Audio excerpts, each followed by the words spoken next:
The girl never imagined that just going out to sell a painting would lead to her being mistakenly dragged into a room by a man, who took her for an antidote. It turned out the man had been set up, so he'd ordered someone to find a woman, but by accident, they'd brought the painting-selling girl to him as the antidote. Afterward, he left money as compensation and walked away, leaving the girl to bear the alone. She thought the matter would end there, but the man couldn't get the beautiful girl out of his mind. He ordered his men to search everywhere for her, but after days of fruitless effort, his assistant had to fill in with unsuitable replacements. Just then, the man's mother fell seriously ill, forcing him to abandon the search and accompany her to the hospital where he accidentally collided with a pregnant woman.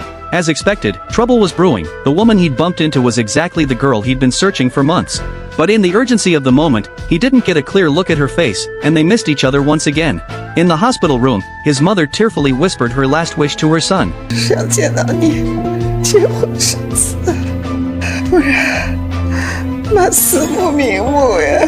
Before she could finish, the assistant walked in holding the man's personal bracelet, a keepsake he'd left with the girl. The man recognized it immediately and hurried to ask where it came from. The assistant said he just found it at the entrance of the obstetrics department. Upon hearing it was from the obstetrics department, the old lady's illness suddenly disappeared.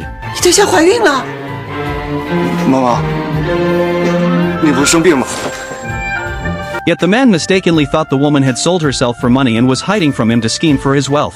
He ordered a contract to be drawn up, intending to keep the child but get rid of the mother. But when he rushed to the obstetrics department, the woman was already gone. He took the bracelet to a doctor, who immediately recognized it as the girl's and told him about her tragic background. The girl was an orphan. To keep her baby, she worked 5 jobs a day, but the money she'd finally saved was stolen by her aunt. Still, the man believed she'd sold herself for fortune, thinking her misfortunes were all self-inflicted. The doctor, shocked by his words, directly refuted him. 文淼，我是知道的，她不像那种女人。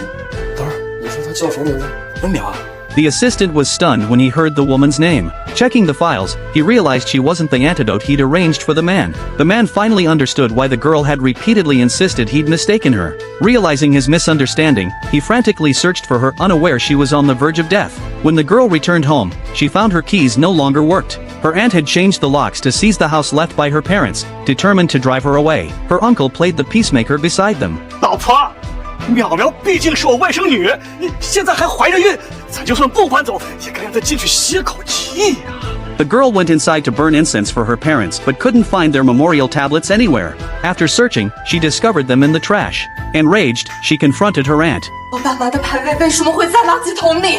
那晦气玩意儿，一块破木头扔就扔了，哭唧唧干嘛？